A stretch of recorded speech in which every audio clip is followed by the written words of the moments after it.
salam sejahtera. Selamat pagi kepada anda di luar sana. Anda sedang menonton Awani Pagi bersama saya Jijak Ahmad dan juga Hafizi Rosli. Pastinya pada jam ini kami akan bawakan tumpuan di extraawani.com berita-berita yang mungkin anda terlepas pandang.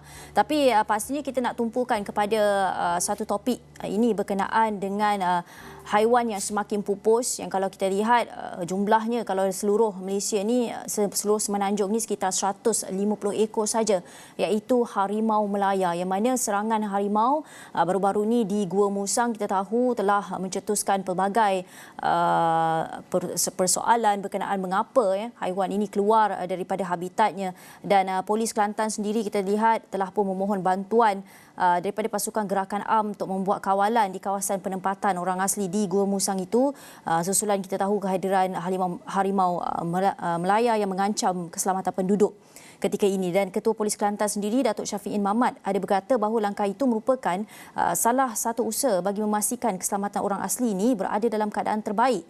Dan katanya berkemungkinan besar pasukan PGA akan melaporkan diri hari ini bagi memulakan penugasan. Itu yang dilaporkan ataupun dikatakan oleh Ketua Polis Kelantan kepada rakan strategik kita Sinar Harian. Dan pada sebenarnya kalau kita nak ungkap ataupun nak imbas kembali Hafizi, 7 Januari lepas seorang lelaki orang asli yang bernama Anik Along, 59 tahun, telah maut dibaham seekor harimau belang dalam kejadian di Kampung Sau, Pos Bihai. Itu merupakan, saya kira, satu kejadian yang menakutkan, dalam masa yang sama mengejutkan. Bagaimana haiwan begini, haiwan yang hampir kepupusan ini, yang mempunyai habitatnya sendiri, keluar daripada habitatnya dan pergi ke kawasan penempatan orang awam, orang asli yang berada di Gua Musang itu. Dan pastinya, saya pasti orang asli ini sudah pun lama berada di penempatan itu, Hafizi, dan tahu bagaimana keadaan di situ, dan pastinya kemunculan harimau ini mengejutkan ataupun lebih lagi menakutkan. Ada lagi juga kes apabila ada orang asli ini maut dibaham binatang berkenaan. Ini seperti apa yang telah pun diperincikan sebelum ini oleh Pertubuhan Pelindung Khazanah Alam PEKA, yang mengatakan sebenarnya harimau ni tak kacau manusia, tetapi manusia yang kacau dia. Itu merupakan sebab mengapa harimau ini keluar daripada habitatnya. Habitatnya dikacau kerana berlakunya pembalakan, penebangan hutan, dan walaupun pelbagai alasan diberikan mahupun oleh kerajaan negeri, perhutanan ini tidak menyebabkan bencana dan sebagainya, tapi ini adalah masalah-masalah yang timbul susulan daripada penebangan hutan dan juga penebangan pokok-pokok ini semua. Jadi kalau kita lihat juga apa yang telah pun diperincikan sebelum ini juga, kebanyakan orang asli terutama yang di Gua Musang ni dalam keadaan yang takut kerana terdapat konflik antara manusia dan juga harimau. Harimau ni keluar daripada habitat, jadi ia akan merisikokan manusia dan juga merisikokan penduduk-penduduk tempatan. Kerana kita tahu harimau ni sangat agresif, bukannya boleh dimanja-manja, dibelai-belai, tidak.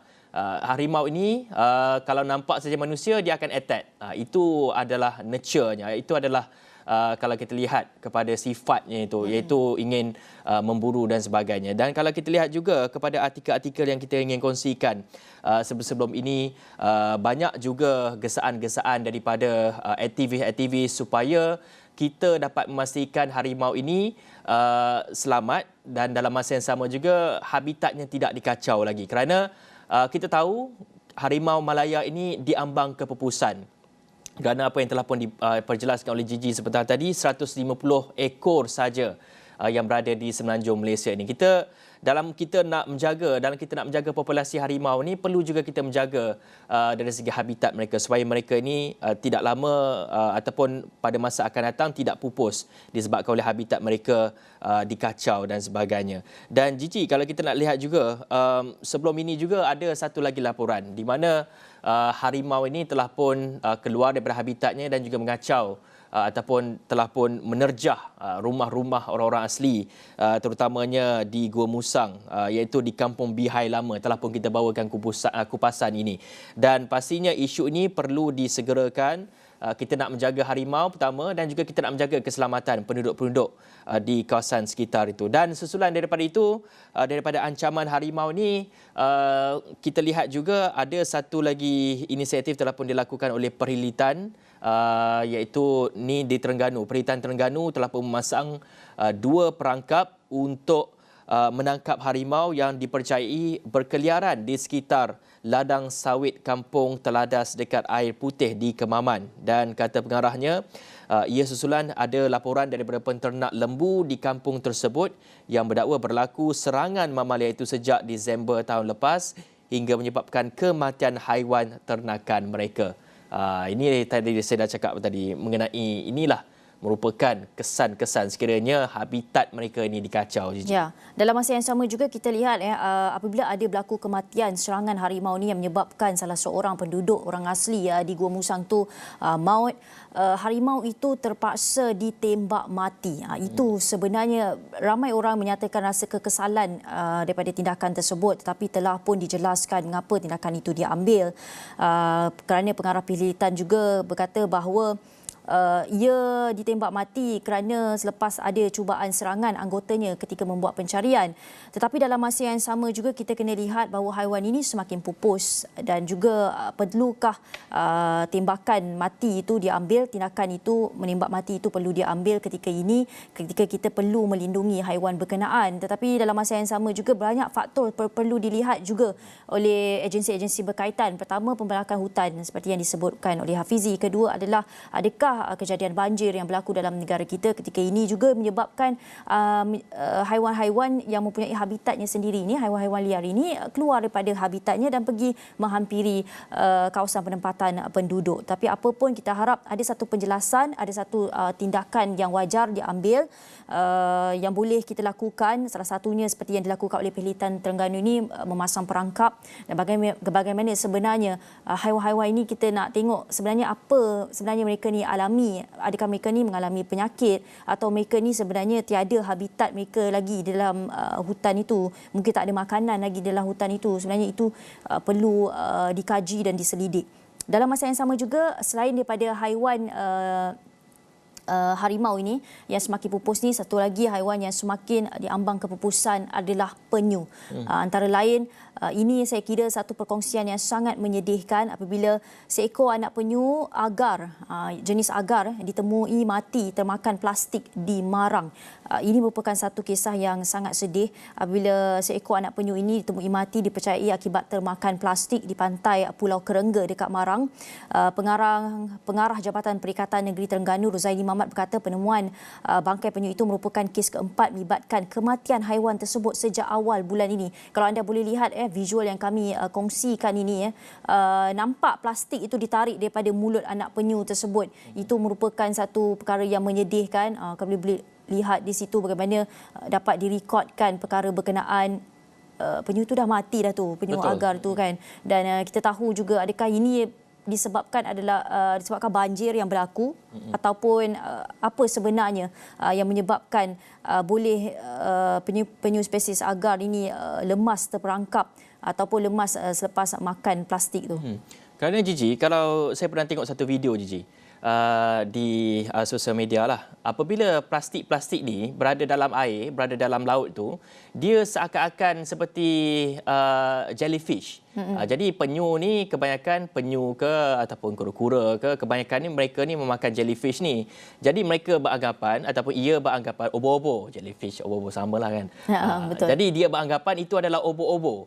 Jadi dia terus makan dan akhirnya itu adalah plastik yang akhirnya telah pun mencederakan diri ia dan juga boleh membawa kepada maut ataupun korban itu sendiri. Ini apa yang terjadi di Marang di Terengganu. Ini apabila saya percaya bukan sengaja nak makan plastik tu kerana dia beranggapan itu adalah obo-obo. Jadi siapa sebenarnya yang mencampak plastik ke dalam laut, ini semua adalah tangan-tangan manusia sendirilah yang membuat kerosakan kepada alam ini. Tadi kerosakan kepada hutan dan sebagainya oleh tangan-tangan yang ada kuasa tapi salah guna kuasa.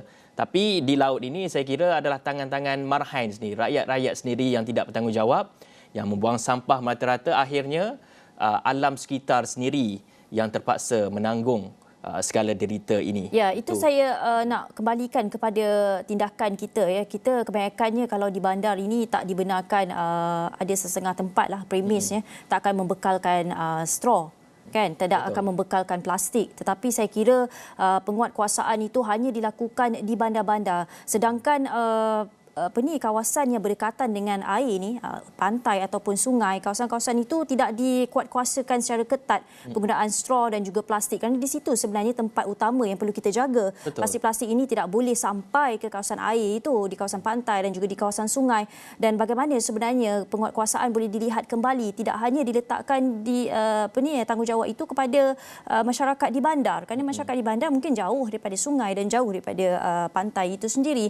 Dan bagaimana sebenarnya kita nak lihat kembali penduduk-penduduk di kawasan pantai dan di kawasan air ini, bagaimana mereka boleh saya kira memantau ataupun mengawal pembuangan sampah sarap daripada kediaman mereka ataupun daripada penempatan mereka. Bagaimana mereka nak salurkan. Di situ sebenarnya perlu ada penguatkuasaan, satu saya kira pengawasan yang rapi perlu dilihat, kerana kita tak mahu ada lagi kisah-kisah yang begini. Pastinya ia akan menjejaskan populasi penyu itu sendiri. Kerana ini untuk generasi masa hadapan. Esok lusa kita hanya tunjuk gambar saja kepada anak-anak. Ini harimau, ini penyu. Tapi anak-anak sendiri di masa hadapan 20 tahun, 30 tahun lagi tak tahu bagaimana sebenarnya rupa haiwan tersebut. Kerana nak tengok dekat zoo sajalah. Jadi kita tak mahu. Tadi harimau Melaya tadi kita tak mahu kita boleh nampak harimau Melaya ni hanya di jata negara kita saja, tapi tak nampak in real life walaupun di zoo kerana sudah pun diambang keputusan. Jadi perkara ini perlu diambilkan perhatian. Pencemaran pertama, penebangan hutan ni kalau boleh elakkanlah. Carilah sumber pendapatan lain.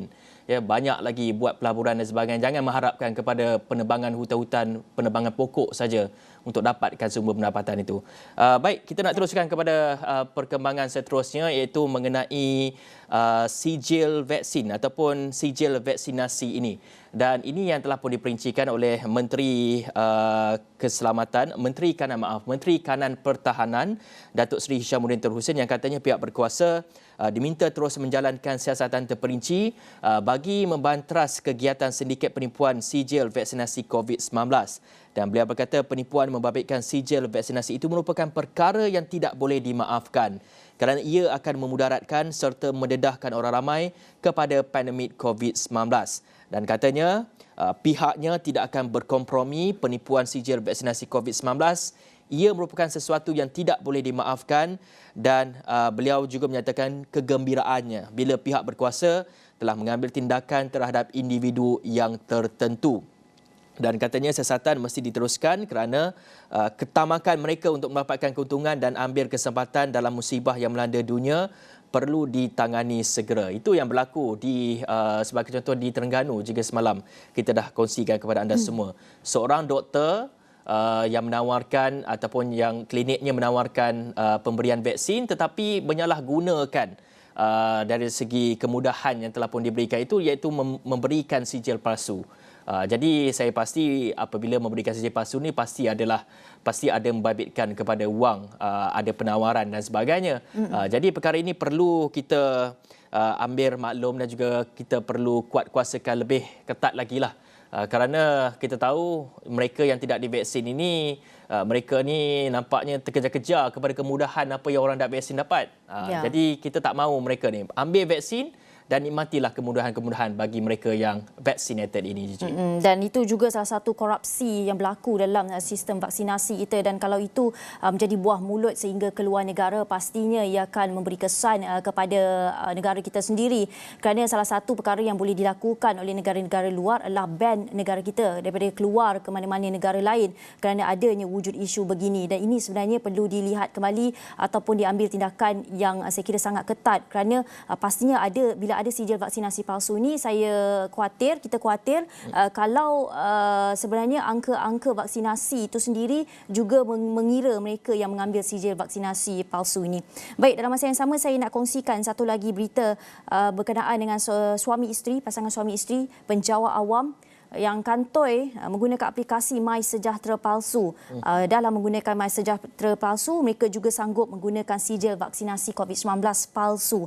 Dan gara-gara itu, mereka ini tidak terkecuali daripada ini kerana mereka tidak mahu terkecuali daripada menerima bayaran bonus tahunan dan dikenakan tindakan tata tertib. Sepasang suami isteri sanggup, penjawat awam ini sanggup membeli sijil vaksinasi COVID-19 palsu, dan tindakan pasangan berusia 33 tahun dan 38 tahun yang bertugas di sebuah jabatan sama itu bagaimanapun membawa padah apabila telah pun dicekup pihak polis. Dan Ketua Polis Daerah Alor Gajah Superintendent Arsyad Abu berkata, siasatan awam dapati pasangan berkenaan membeli sijil itu dengan harga RM500 setiap satu menerusi rakan sekerja berusia 58 tahun yang bertindak sebagai orang tengah.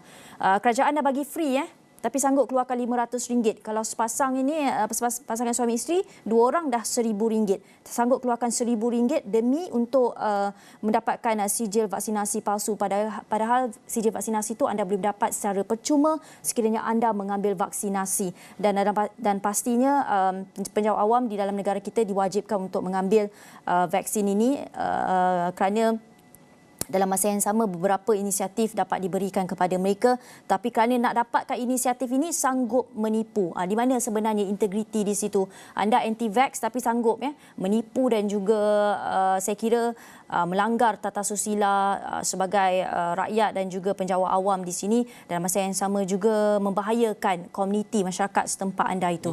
Mereka yang licik ni akhirnya kantor juga, tak payahlah, kerana polis kita ni sangat produktif dan juga sangat peka terhadap apa jua jenayah yang berlaku dalam negara kita ni, terutama dalam kita berdepan dengan pandemik COVID-19 ni. Segala usaha-usaha licik anda semua akhirnya akan kantor juga. Bersedia je lah kepada mereka di luar sana. Dan selepas ni banyak lagi perincian kita nak bawakan kepada anda semua, tapi kita akan berehat dulu seketika. Kita kembali selepas ni.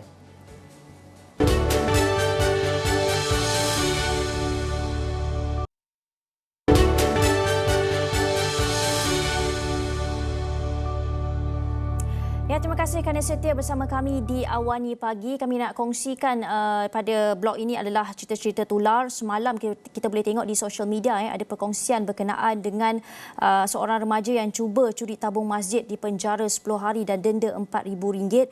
Ini menimbulkan banyak sebenarnya respon daripada rakyat Malaysia, terutamanya netizen di luar sana, apabila seorang remaja yang videonya tular dalam media sosial kerana dimandikan seperti jenazah akibat cuba mencuri tabung masjid, dan semalam juga dipenjara 10 hari dan didenda RM4,000 oleh Mahkamah Magistrate Selayang. Dan Magistrate Nik Muhammad Fadli Nik Azlan menjatuhkan hukuman itu ke atas Daniel Iskandar, 19 tahun, yang memakai kemeja berwarna biru selepas dia mengaku bersalah cuba mencuri tabung Masjid Al-Islahiyah dengan mengheret dan menyorokkan tabung itu ke dalam bilik mandi jenazah di masjid berkenaan di Kuang Rawang. Dan ini sebenarnya video yang saya kira viral apabila remaja ini dimandikan oleh ahli jawatan kuasa masjid tersebut.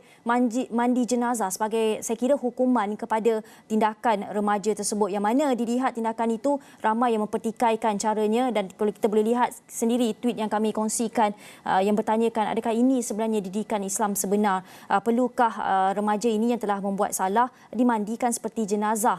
Kerana apa pun bila dikatakan mencuri ini perlu sebenarnya ada satu siasatan dilakukan, tapi saya kira mahkamah pun telah menjatuhkan hukuman penjara 10 hari dan denda RM4,000 kerana hanya mencuba mencuri, kan. Kita tahu banyak sebenarnya kisah-kisah dalam negara kita ini yang telah pun mencuri tidak disiasat dan sebagainya, kan. Tapi mengapa pendakwaan ini terus dilakukan, tetapi apapun pendakwaan telah pun hukuman telah pun dijatuhkan kerana remaja itu mengaku bersalah. Dan sebelum menjatuhkan hukuman, hakim ada bertanya dan juga menegur tindakan tertuduh yang cuba mencuri tabung masjid kerana ia perbuatan yang salah. Kita faham perbuatan itu salah, tetapi bagaimana sebenarnya kita nak mendidik remaja? Betul. Kerana mereka ini masih lagi mempunyai masa hadapan, Hafizi. Mereka sebenarnya boleh lagi diperbetulkan, dan adakah dengan tindakan memandikan remaja lelaki ini seperti mandi jenazah akan menyedarkan remaja tersebut? Betul.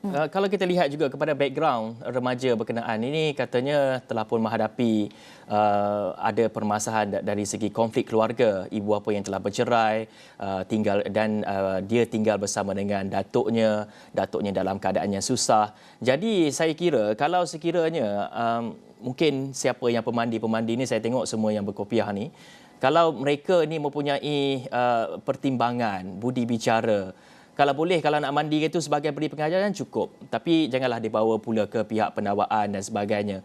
Kerana kita tahu apabila sudah pun dijatuhi hukuman penjara dan sebagainya, walaupun anda duduk di penjara itu 10 hari saja, anda memegang title sebagai banduan. Sekiranya anda memegang title sebagai banduan, selepas anda keluar saja, peluang anda untuk mendapatkan pekerjaan itu sangatlah sukar.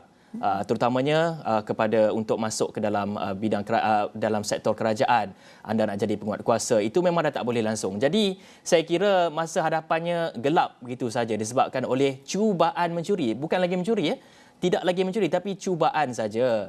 Sekiranya dimandikan itu pun sebenarnya itu sudah pun menyalahi undang-undang sebenarnya.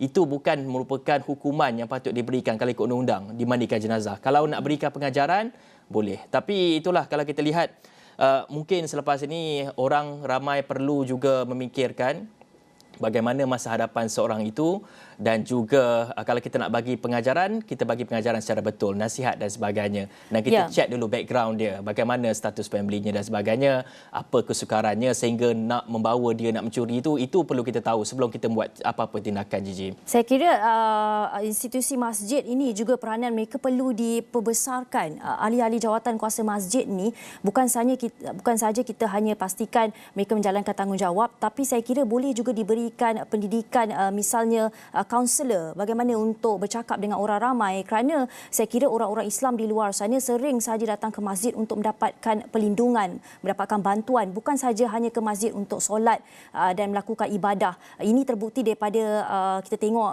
daripada musibah banjir baru-baru ini di Shah Alam, begitu ramai yang mendapatkan perlindungan untuk tidur di masjid itu, dan bagaimana sebenarnya reaksi orang-orang masjid di Shah Alam itu, bagaimana cepat tindakan mereka menyediakan makanan, menyediakan selimut dan juga baju-baju kepada mangsa-mangsa banjir. Di situ sebenarnya saya kira institusi masjid ini perlu belajar antara satu sama lain. Bagaimana sebenarnya kisah-kisah begini, kalau ada berlaku kecurian, berlaku perkara-perkara begini, bagaimana mereka boleh mungkin berhadapan dengan pencuri itu, bagaimana untuk saya kira bercakap sendirilah dengan pesalah tersebut, mengapa mereka lakukan, kerana tak salah sebenarnya kalau datang ke masjid untuk meminta bantuan kewangan. Sebenarnya tidak salah perkara itu untuk dilakukan, kerana kita tahu masjid ini sebenarnya peranan dia sangat besar, bukan saja pada era kita ni, pada era terdahulu dari zaman Rasulullah sendiri, masjid itu merupakan satu, saya kira, pusat kepada semua umat Islam untuk belajar, mendapat pendidikan, mendapatkan bantuan dan sebagainya. Kita tengok tadi video tadi tu dengan cucurnya air sampai ke muka, saya kira sakit orang tu. Dan juga ada tadi memukul bahagian kepala, itu semua sebenarnya kalau nak dibawakan kes tu salah sebenarnya tu. Jangan sampai nanti kena angkut juga semuanya. Jadi kita tak mahu perkara itu berlaku. Kalau boleh siasat dulu, dan jangan kira amarah kita pada ketika itu kita nak buat hukuman pada ketika itu juga. Jangan kita berlaku demikian, kerana nanti yang susahnya anda juga. Dan cumanya satu lagi perkembangan ataupun satu lagi kisah tular yang kita nak bawakan adalah seorang remaja yang gaib selama 30 jam. Gaib tu hilanglah dalam 30 jam. Akhirnya ditemui semula. Lepas lebih 30 jam gaib, syukur remaja hilang dalam semak selamat ditemui, dan mujur tiada perkara yang buruk menimpa remaja ini, kerana tempoh 30 jam tu bukan satu tempoh yang singkat dan selepas 30 jam gaib lebih pada satu hari.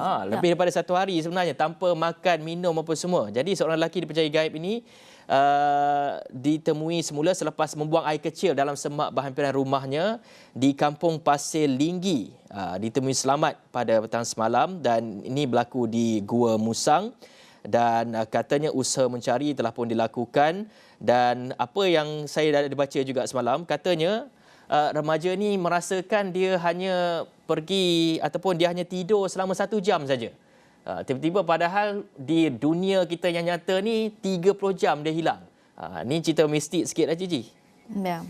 Itulah, tapi apa pun kita ucapkan juga syukur jugalah, alhamdulillah telah pun ditemui. 30 jam itu saya pasti memberikan satu debaran ataupun kebimbangan yang amat sangat kepada ibu bapa remaja ini. Tapi apa pun kita tidak dapat menerangkan mengapa perkara ini berlaku, tapi pastinya ada mungkin penjelasan mengapa perkara ini berlaku, tapi kita harapkan remaja ini selepas ini berhati-hatilah kerana mungkin dia terlepas pandang lah tempat mana yang dia pergi tu. Tapi apa pun saya juga nak kongsikan satu lagi kisah ini. Saya kira ramai juga sebenarnya di luar sana, kita media pun selalu mengingatkan mengenai perlu berhati-hati ketika berjalan kaki, menggunakan jejantas dan sebagainya. Dan ini satu kisah nak saya kongsikan, iaitu enggan guna jejantas seorang berjalan kaki cedera dilanggar motosikal. Dan saya kira ini salah sendirilah.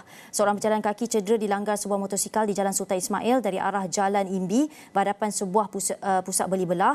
Dan Ketua Jabatan Siasatan dan Penguatkuasaan Trafik Kuala Lumpur, Assistant Commissioner Sarifuddin Muhammad Saleh berkata dalam kejadian kira-kira jam 10 pagi, penunggang motosikal yang sedang bergerak melalui lorong sebelah kanan telah melanggar pejalan kaki yang melintas jalan. Ini jalan ni memang popular ni Hafizi, ramai yang memang tak gunakan jejantas dekat Jalan Sultan Ismail itu. Tapi nampak dah terbukti ada berlakunya kemalangan. Saya lihat pasti selepas ini ramai yang lebih berhati-hati kerana jejantas ni telah disediakan untuk kemudahan orang ramai, untuk kemudahan pejalan kaki. Saya kira paling penting anda gunakanlah kemudahan yang telah diberikan. Untuk keselamatan ni, kalau boleh jangan ada kompromi langsung.